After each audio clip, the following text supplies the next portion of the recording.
Can I ask you another business question? Yes, of course. I'm just looking for Yes, recommendations. yes. You talked about really the difficulty at the start, building a good foundation.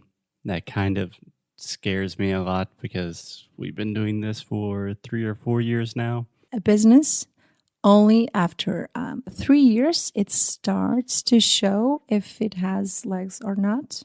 Yeah. Only after 5 years, you reach the point that you have your own customers, followers, people that like you and that will continue supporting you no matter the path. So the first 5 years are always ups and downs and always one step ahead, 2 step back. Yeah, I think that's totally true in our case. The first 3 years, never hard. know what the hell we're doing, always freaking out about money and everything. Now we're kind of figuring it out, but it's like this transitional mess. So you're doing it right. Maybe. Yes. Maybe. So you talked about the difficult thing. What's your absolute most favorite thing about not being a corporate slave and owning your own business, being in charge of your own life? It's the adventure itself. It's finding what customers are searching for, and I'm able to go and search for it and search to see if it exists, because as I only have made in Portugal and Portuguese creators, so I'm like, we are only 10 million, so I'm focused in a small country to try to show the best out of it, and independent projects, so no corporations. Yeah. So that I'm also useful for for those, because for the corporation, well, they have numbers, people. I'm the person that tries to give them then the most accurate feedback in numbers, and to try to tell them, well, if you wanna give the next step, you should go this country or that country, because these are the tourists that love the most, right, and that buy, and that. So it's the adventure. It's the path. I really enjoy the path. Though not knowing what tomorrow brings, it really freaks me out, but it's also what moves me. Yeah. What's the famous quotation? Like, the journey is not the destination, it's the journey itself. Yes. And definitely that applies, especially to small projects, small local businesses, all of that. Of course, one day I want to take this and show it and presenting it in other countries, in other cities. Take over the world. Yes. Would show that, well, we're small, we're tiny, but we have really great people doing great things. Yeah. And being able to be a part of it, to be like the one presenting them, for me, it's amazing. But it's really the journey. It's really the not knowing what tomorrow. And so you have to be creative. And God, I'm a programmer. I'm not a creative.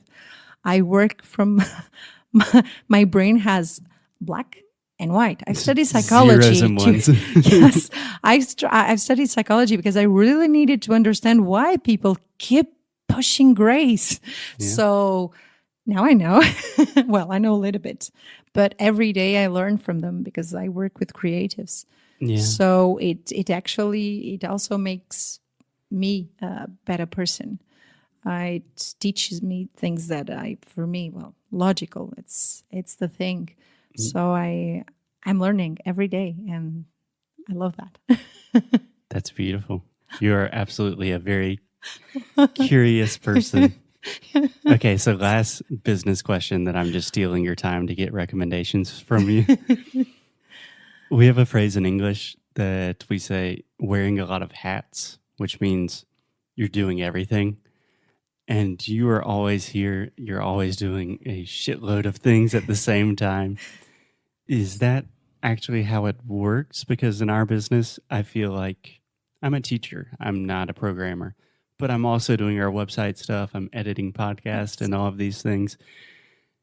Does that ever stop? How does that work? Well, there comes to a point that you can start telling other people to do it for you, but probably you will miss. And probably you will not be able, you will want to control also that part. Yeah. So you're not doing the work itself, but you are still there and you're still doing it anyways.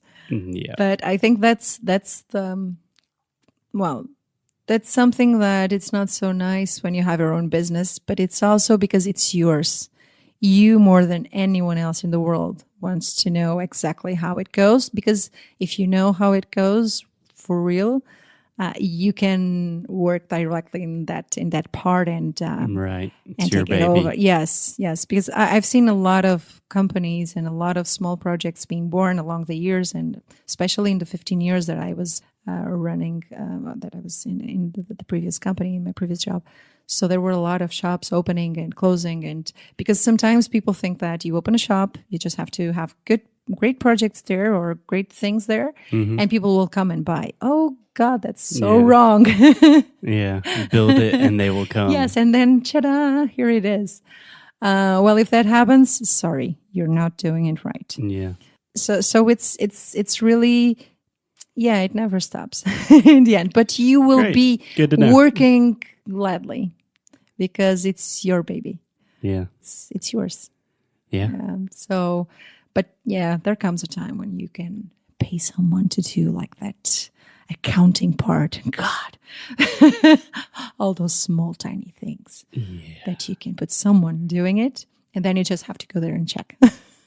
Yeah, I don't even need to check. I'm really bad with numbers. So I'll let Alexi deal with that part.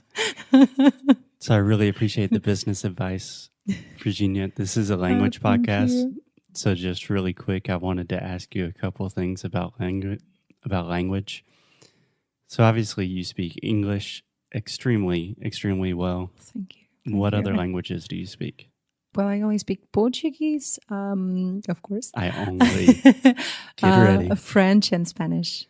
I understand Italian, but I'm not fluent. So I'm afraid of speaking Italian. Okay. So Virginia is very humble. Your English is excellent. Your Portuguese is quite difficult for me to understand. So maybe you can work on that. Your Spanish is better than mine. I studied Spanish for 10 years. And your French, I don't speak French, but when you talk to French people, they seem to understand you great. No, they're really cool. They always say that I have a great accent and so and so. Yeah. But in Portugal, we don't translate movies. We only subtitle them. So it's easier for us to get other languages, to understand other languages. Then you just have to like it. And I love traveling. So it's really important to learn as much languages as I can because I'm visiting. Yeah. What's the coolest place you've traveled to?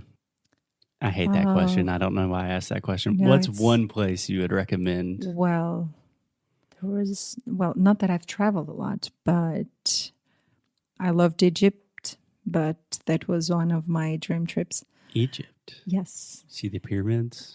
Those are definitely not the best. I feel like Egypt. That's the dumb question that everyone asks. No, but Hey, it's one of those things. Once I was there, I've been there for a week, more or less, doing the cruise in Nile. And when I got to the pyramids that are supposed to be one of the most beautiful things in the world, I was like, so all of the things that I've seen, really?